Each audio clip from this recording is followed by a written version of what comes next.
Tempat-tempat indah yang penuh misteri yang tertuang dalam Al-Quran.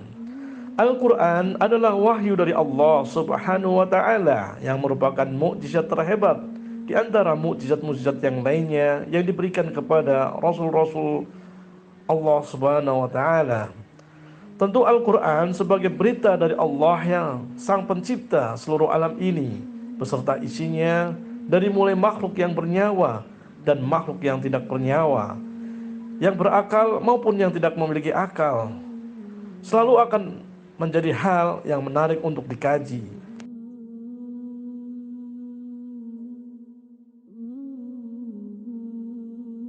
Assalamualaikum warahmatullahi wabarakatuh.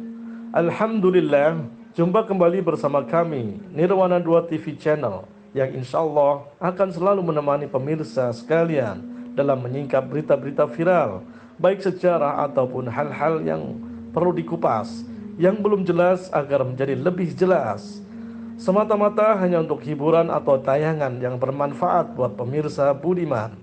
Sekalian yuk kita awali segala sesuatunya dengan bismillah dan bersyukur atas nikmat-nikmat yang ada, baik yang besar ataupun yang kita rasa kecil. Salawat serta salam semoga tetap tersampaikan kepada Rasulullah SAW beserta keluarganya, para sahabatnya, dan orang-orang yang senantiasa mengikuti sunnah-sunnahnya sampai yaumil akhir kelak. Amin amin ya rabbal alamin.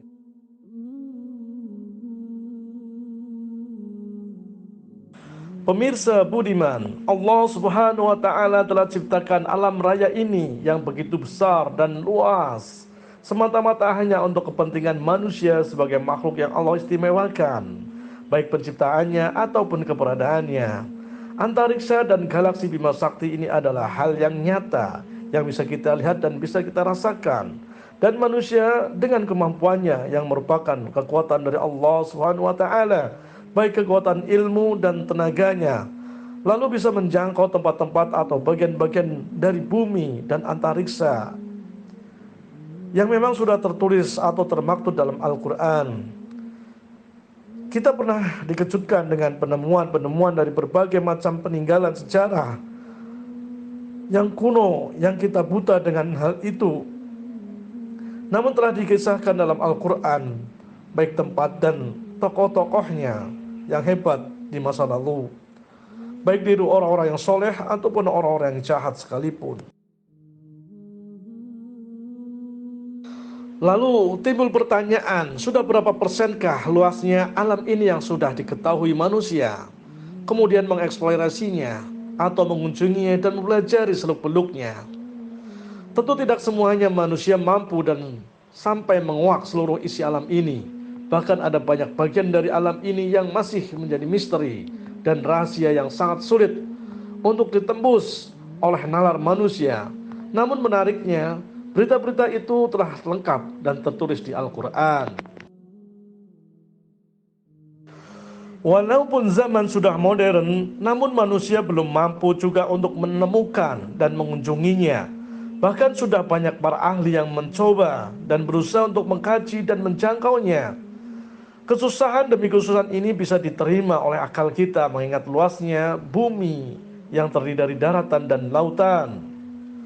Luas bumi mencapai 500 juta kilometer persegi yang terdiri dari 70% lautan dan 30% daratan dan gunung-gunung, yang diperkirakan luas daratan ini cuma sekitar 149 juta kilometer. Tentu dengan mengetahui betapa besarnya alam ini atau bumi yang kita diami ini akan menambah rasa penasaran, apalagi kehidupan yang ada di bawah laut yang sulit sekali dan jarang manusia sampai menjangkaunya.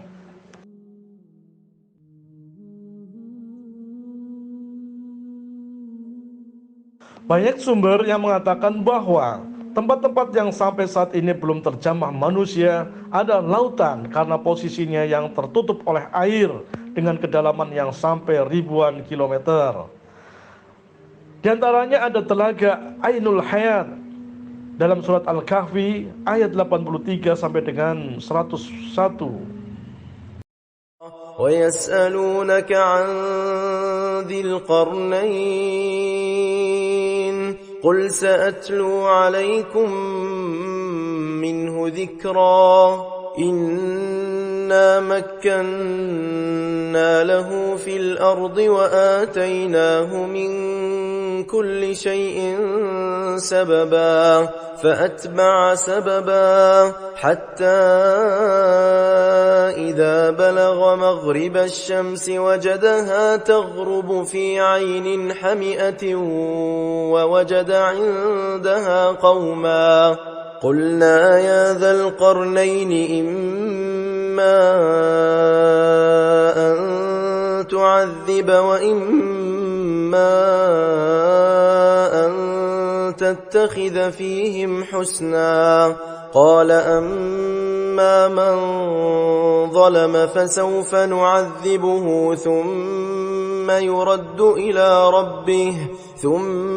يرد إلى ربه فيعذبه عذابا نكرا وأما من آمن وعمل صالحا فله جزاء الحسنى وسنقول له من أمرنا يسرا ثم أتبع سببا حتى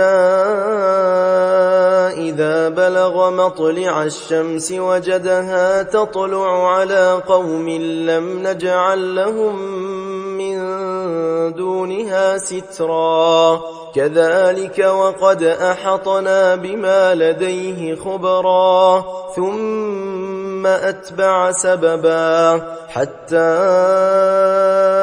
إذا بلغ بين السدين وجد من دونهما قوما لا يكادون يفقهون قولا قالوا يا ذا القرنين إن يأجوج ومأجوج مفسدون في الأرض فهل نجعل لك خرجا على أن تجعل بيننا وبينهم سدا قال ما مكني فيه ربي خير فأعينوني بقوة أجعل بينكم وبينهم ردما آتوني زبر الحديد حتى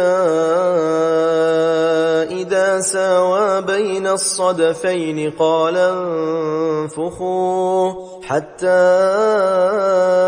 إذا جعله نارا قال آتوني أفرغ عليه قطرا فما استطاعوا أن يظهروه وما استطاعوا له نقبا قال هذا رحمة من ربي فإذا جاء وعد ربي جعله دكاء وكان وعد ربي حقا وتركنا بعضهم يومئذ يموج في بعض ونفخ في الصور فجمعناهم جمعا وعرضنا جهنم يومئذ للكافرين عرضا الذين كانت أعينهم في غطاء عن ذكري وكانوا لا يستطيعون سمعا. Dalam ayat tersebut dijelaskan kepada kita bahwa telaga Ainul Hayat terdapat di suatu tempat di mana di tempat tersebut adalah tempat di mana matahari terbit. Dikisahkan bahwasanya Raja Zulkarnain yang merupakan seorang raja yang sangat mencintai dengan petualangan dan ekspedisinya, juga bersama Nabi Khidir, mereka pernah menelusuri dan mencari tahu tentang keberadaan tempat tersebut selama 12 tahun lamanya, namun belum bisa mencapainya. Dikisahkan bahwa tempat tersebut adalah sebuah tempat yang gelap dan sangat gelap, tapi tidak berarti seperti malam, melainkan gelap karena diselimuti oleh kabut. Dalam suatu keterangan, Ainul Hayat adalah telaga yang airnya menjadikan hidup abadi, bahkan bagi siapa saja yang mampu mendapatinya dan meminumnya akan hidup selamanya sampai hari kiamat. bahkan sampai mereka yang meminumnya ingin meninggal dan meminta diwafatkan oleh Allah, saking ngerinya tatkala nanti bertemu dengan hari kiamat kelak. Berikutnya ada yang namanya tembok Ya'juj dan Ma'juj. Tembok ini tergolong berita yang sangat populer yang diceritakan bersama ciri-cirinya dan keberadaannya, karena tembok tersebut juga disebutkan di dalam Al-Quran, terutama surat Al-Kahfi ayat 93 sampai dengan 97.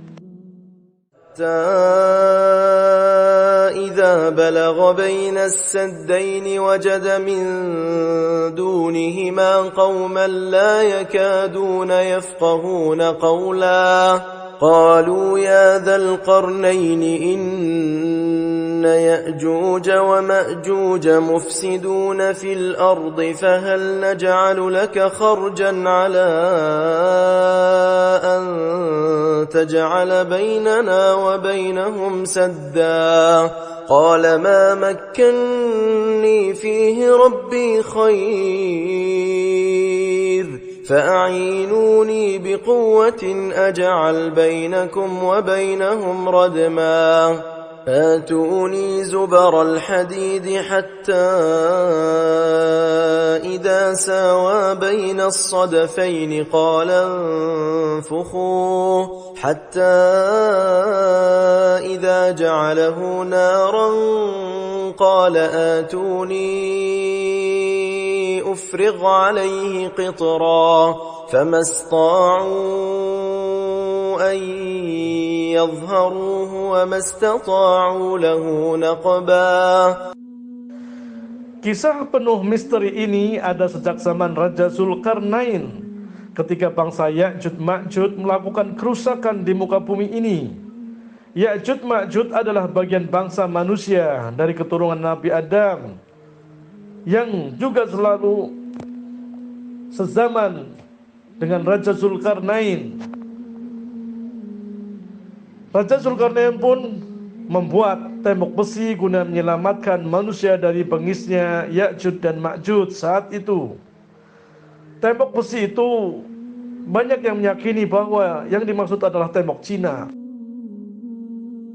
Juga ada yang meyakininya bahwa posisinya ada di daerah Samarkand dan India, sebagaimana yang diungkapkan oleh tokoh Abdullah Yusuf dalam karyanya Tafsir The Holy Quran. Tempat itu ada di sekitar 240 km dari sebelah tenggara Bukhara, atau sebuah celah sempit di antara gunung bebatuan, yang termasuk tempat misterius namun disebutkan dalam Al-Quran atau Al-Hadis yang lainnya, yaitu Jabal Qaf. Jabal Qaf ini pernah diberitakan oleh Rasulullah SAW dikala sedang mi'raj ke langit. Ditampakkan kepadanya sebuah gunung yang indah sampai Rasulullah SAW terpesona dengan keindahannya. Gunung ini adalah gunung yang sangat indah yang tidak semua orang bisa melihatnya kecuali orang-orang pilihan, sebagaimana dalam sebuah keterangan dalam tafsir Al-Ausi, sebagaimana keterangan dari surat Al-Qaf ayat 10 dan 11. Ayat tersebut menyebutkan bahwa Gunung Qaf adalah tempat yang dikelilingi oleh laut. Di bawah dan di atasnya adalah pintu gerbang menuju neraka dan surga. Masya Allah. Pemirsa budiman, tentu masih banyak hal-hal yang masih menjadi misteri buat manusia agar mengingat begitu besarnya dan dahsyatnya penciptaan alam ini. Tentu hal ini akan semakin menarik untuk diperbincangkan dan dikaji, dan yang gak mungkin akan habis dan selesai walaupun umur kita habis untuk meneliti dan membahasnya.